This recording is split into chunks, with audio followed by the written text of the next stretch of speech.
Hi there. My name is David Finch. I'm the Curator of Archaeology here at the Manitoba Museum. And did you know that fire is a two-edged sword? Archaeology has a love-hate relationship with fire, just like a lot of people who are dealing with fires across the country.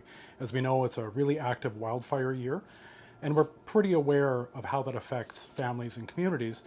But also from a heritage standpoint, it can have some pretty major impacts.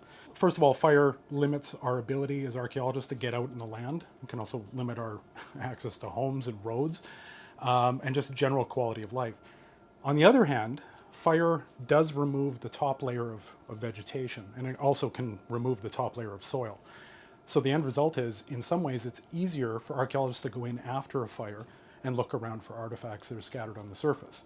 That makes it sound rosier than it is, but it's not. We generally don't want fires going through because they will alter artifacts and change them, sometimes not for the better. When you look at the actual artifacts, what you can get is evidence of how fire affected them or how fire was used in their creation. What I have here is something that's called Swan River chert, and it's a local material from the Swan River Valley and areas around there in western Manitoba. When you see it in its wild state, it's typically a whitish material or grayish, but then when you add heat, it'll actually change its color phase. The reason that's significant in archaeology is because it will change its flaking characteristics.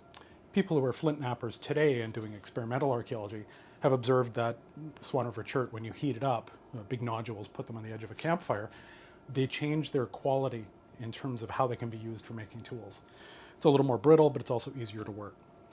And you can see here, these are the range of tools that you can make out of it: projectile points, scrapers, a whole range of objects.